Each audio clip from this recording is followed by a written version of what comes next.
Alright, let's see if we can't finish this up. Scene dictator to be in charge of me, and my choice is between Apple and Google, I would choose Google. Well, you can choose Google all you want. That's your prerogative. That is your prerogative, okay? I don't trust Google. I trust Apple. I don't trust Google with all the information. I don't trust Google with them having my email. I don't trust Google with them knowing where I'm surfing. But for some reason, I trust Apple. You know? Shit, Apple don't talk about nothing. They don't even talk about their own fucking products. Okay? So I just trust Apple more than Google. So yeah, I would be in a more... Okay, I'm not even going to call him on the don't talk about their own products thing. But you answered my last question, so I'm in a, you know, why Emeek's in a generous, benevolent mood. Emeek, why? Why do you trust Apple? Like, why do you love Apple? Why do you have a blind eye when it comes to Apple doing the same stuff that you hate everyone else for doing? Why do you think Apple, who has driven employees away from them, is better? Like, I poke at that, but it's like, I've never been able to understand this. So it's like, if you can explain it, I'm all ears. Comfortable position for Apple to own the information that Google owns. Of the two, I'd rather have no benevolent dictator in charge of everything. But of the two, I think Google is less likely to give me the shaft. Less likely to give you the shaft. You see, what you don't understand is Apple tells you up front, this is what we want, this is what we're going to do, and if you don't like it and you don't want to do it, fuck you. Okay? But see, Google ain't like that. Google is... That's exactly right, Amy. Google is not like that. You may think Google's sneaky, but, you know, I think they're pretty straightforward about what they want to do. Google's mentality is they want to put ads in everything, and they want to make it free so that it drives more internet traffic, so that more people are coming to them, so that they have more business, so that they make more money.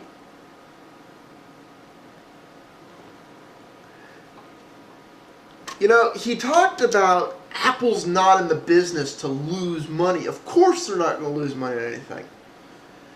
Google loses millions, in some cases billions of dollars, providing some of the services they do. As a result, they make hundreds of millions to multi-billions of dollars. They don't penny pinch rape you, they just herd you. Apple wants to herd you and penny pinch you every sense of the way. You do one or the other. The problem is, when you're penny pinching people, you have to have this, oh, yes, we appeal to the most elite, which is only those who can afford us are of our caliber of person. And Apple's trying to shift to this, we're the computer of the person, but we're still going to rip you off. Which, as a result, they're still trying to charge the Rolls-Royce price without being the Rolls-Royce car. Which I guess in that respect, they're just like Rolls-Royce, because Rolls-Royce isn't Rolls-Royce anymore. Rolls-Royce is BMW. So, anyways. Eeky. Google tries to pretend that they're giving away everything for free because they just want to help out the community, when in turn they're making a shitload off of ads. You know, you keep saying this. You keep saying Google's giving it away because they want to help people. No, Google's giving it away because they understand they make more money by having a user base, so they have an advertising market. If they charged the end user, not as many people would use it. I will give you a perfect example as to how that works and to how we all actually benefit from that. Gmail. Gmail probably has the best spam filter there is. Do you know why Gmail has the best spam filter there is? It isn't because Google cracked the spam algorithm. It's because each and every Gmail user, every so often something gets by Gmail and a Gmail user goes, boop boop, spam.